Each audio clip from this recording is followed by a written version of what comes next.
Bom dia, espero que todos estejam bem, que tenham tido uma noite maravilhosa, que o Senhor Jesus possa ter dado um presente da vida para vocês hoje, pois se vocês estão de pé e vivos com saúde, é porque o Senhor os presenteou com mais um dia, mais uma oportunidade de fazer o melhor para que o seu dia seja ricamente abençoado e para que você receba o presente da vida com alegria e que você desfrute desse dia com muitas e muitas bênçãos hoje. O Senhor hoje tem algo especial para vocês.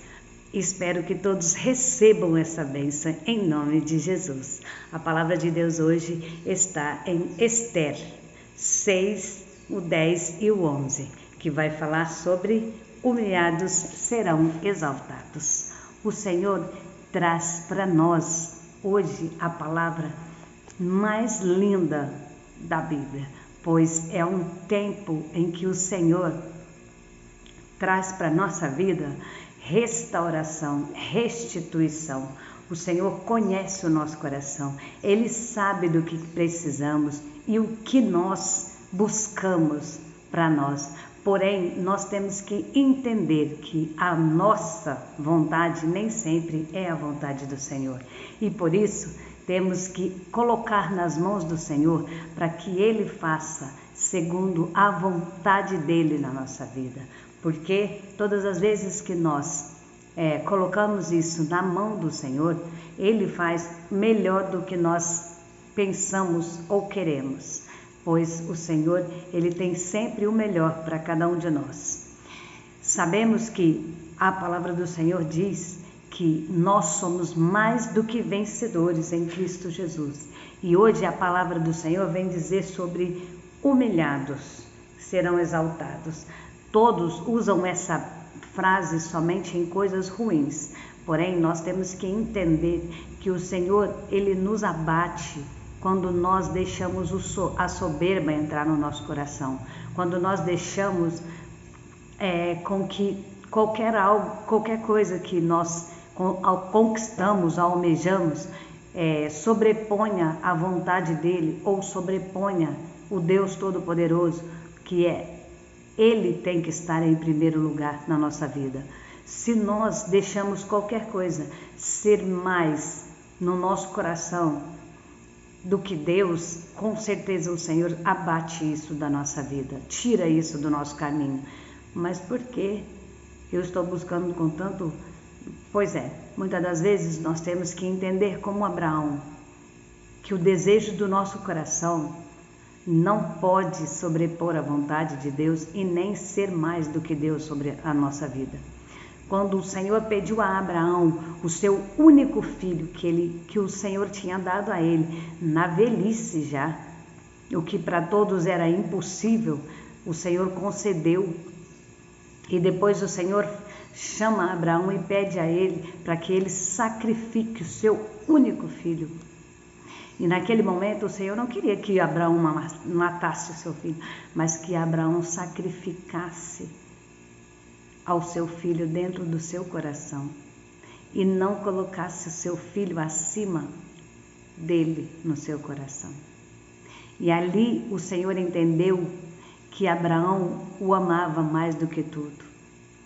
E ele, muitas das vezes, qualquer coisinha que ele nos tira, às vezes uma coisinha até banal, a gente já murmura, já questiona: por que, Senhor, deu tanto trabalho para me conquistar? Porém, às vezes, nós estamos colocando essa coisinha pequena acima de tudo na nossa vida. Como assim? Às vezes, nós colocamos um celular mais importante do que tudo na nossa vida. Como assim?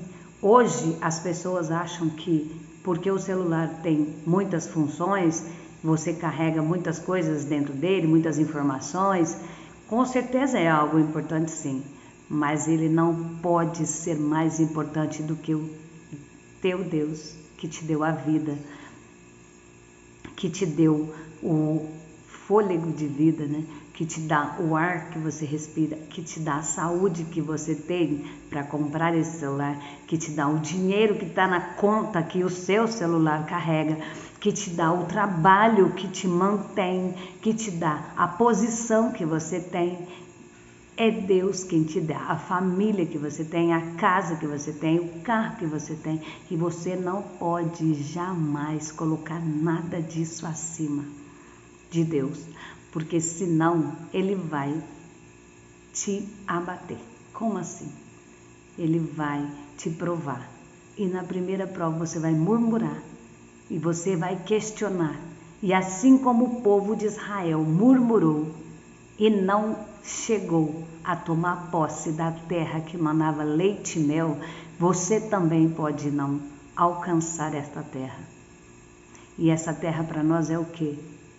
É o tão sonhada salvação, é a almejada, é o almejado desejo de estar do lado do Senhor, que todos nós batemos no peito. Eu sirvo a Deus, eu vou morar no céu, eu vou morar com o Senhor.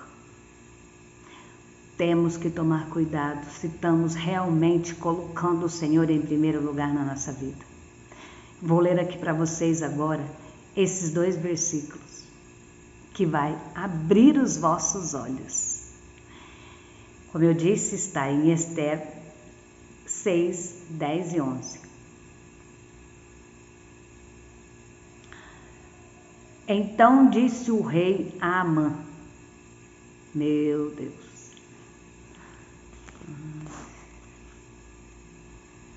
então disse o rei a Amã, apressa-te, toma as vestes e o cavalo, como disseste, e faze assim para com o judeu Mardoqueu, que está sentado à porta do rei.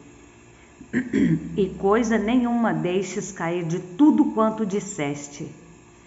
E Amã tomou a veste e o cavalo, e vestiu Mardoqueu, e o levou o cavalo pelas ruas da cidade, e apregoou diante dele. Assim se fará ao homem de cuja honra o rei se agrada.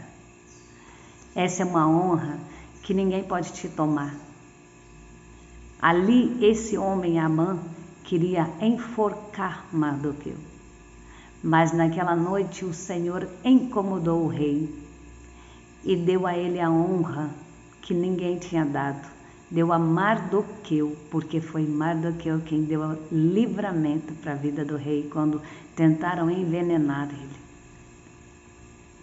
Então a palavra de Deus diz que, apesar de ocultação do nome de Deus no livro de Ester, a narrativa dos acontecimentos até o desfecho não deixa dúvida da mão do Senhor, regendo silenciosamente cada um daqueles episódios, humilhando os exaltados e exaltando os humilhados. Quando as pessoas querem tomar o que é seu, o Senhor entra no negócio, mesmo que nós não vemos. O Senhor promove algo, um acontecimento, para que Ele apareça, para que o nome dele seja glorificado. No livro de Ester é revelada a arrogância de Amã, elevando o posto de primeiro-ministro, e o intento maligno de Amã de destruir o povo judeu. Mas o poder da fama subiu a cabeça de Amã, e ele queria ser venerado por todos. E naquele momento Mardoqueu não aceitou adorar o homem, porque Amã odiava cada vez mais até nascer o intento maligno de querer destruir Mardoqueu. Então aquele homem, ele deixou a soberba entrar no coração dele. E quando ele deixa a soberba tomar conta do coração dele, ele quer destruir todos que não se dobram diante dele, que não se humilham diante da soberania que ele acha que tem. Mas naquele momento ele entendeu que havia alguém que não ia fazer isso. E ele se irou, deixou a ira maligna tomar conta do seu coração e perdeu a bênção que o rei tinha dado a ele. Foi porque ele deixou esta soberba entrar no coração que ele foi intentar contra a vida de alguém que não tinha feito nada para ele. Quantas pessoas hoje em dia têm feito isso? Às vezes acham que porque tem uma posiçãozinha ou tem um R$100 a mais, vamos usar bem pouco, que é porque hoje as pessoas não precisam mais do que uma folha de papel para subir e fazer discurso. Porque tem R$100 a mais na carteira do que o outro, já quer humilhar o outro. Vamos nos lembrar de que o Senhor está com os olhos atentos a tudo isso e Ele não se agrada disso. E quando Ele diz que vai exaltar você, se prepare para passar por todo tipo de prova.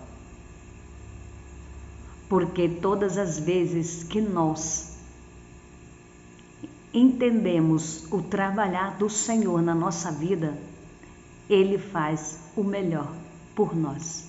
Porque nós temos Ele em primeiro lugar. Porque nós resolvemos deixar Ele dominar e ditar a nossa vida, reescrever a nossa história. A história de Amã e de Mardoqueu ensina todos nós sobre o perigo da soberba e da arrogância, como também sobre a prontidão do Senhor em saber abater os soberbos e exaltar os humildes. Não se preocupe se tem alguém querendo crescer em cima de você. Não se preocupe se tem alguém se levantando contra a sua vida. É claro, é preciso lembrar. Se você está na presença e na direção do Senhor. Entendeu? Não adianta eu dizer tudo isso aqui para você e você achar assim, então é por isso que os outros estão falando, mas se você estiver devendo e se você estiver fora da direção de Deus, nem sempre é soberba dos outros, não. Às vezes é o Senhor usando aquelas pessoas para a gente se consertar, para a gente entender que é Ele quem manda, que é Ele quem domina, que é Ele quem faz e desfaz. Então, se você precisa consertar algo na sua vida, não veja como levante do inimigo as pessoas te dizerem algo que você precisa consertar.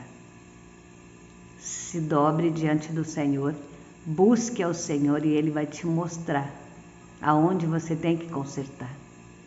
Mas se o inimigo tem se levantado contra você injustamente, como essa história aqui no livro de Esther, você pode ter certeza que o Senhor cuidará de tudo para ti.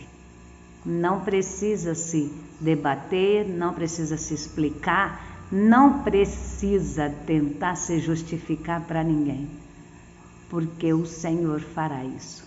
Ele te justifica quando você está debaixo da palavra e dentro do que a justiça dele tem para você. Entenda, a palavra do Senhor é viva e eficaz e ela não deixa sombra de dúvidas. O que ela falou, ela cumpre. Como assim? Porque ela é o próprio Deus vivo. Lá em Mateus diz que o Verbo se fez carne e habitou entre nós. Então, o próprio Deus, em forma corpórea, esteve no meio dos humanos para provar que nós conseguimos viver sim em santidade. Porém, somos fracos, mas temos um advogado fiel chamado Jesus, que cuida de nós. Mas nós precisamos ter o coração quebrantado e pedir perdão pelos nossos pecados, pelas nossas falhas e voltar ao caminho estreito, voltar para onde o Senhor diz que Ele é o caminho, a verdade e a vida. Saiba que o Senhor vai sim te exaltar no tempo dEle e da maneira dEle. Conserte o que tiver que consertar. Descansa no Senhor. Confia, porque Ele fará ainda mais do que você pediu ou pensou. Porque Deus, a palavra do Senhor diz assim, que o que não subiu ao pensamento do homem, nem desceu ao coração dele, é o que o Senhor tem preparado para ti. Porque os pensamentos do Senhor para a sua vida são muito maiores e melhores do que os seus. Então tome posse dessa palavra, entenda que o Senhor te ama e tem prazer em te abençoar. Tome posse dessa vitória. Deixe o seu amém. Ouça essa palavra. Não deixe que ninguém roube a sua bênção. Beijo no seu coração. Até amanhã para o próximo devocional.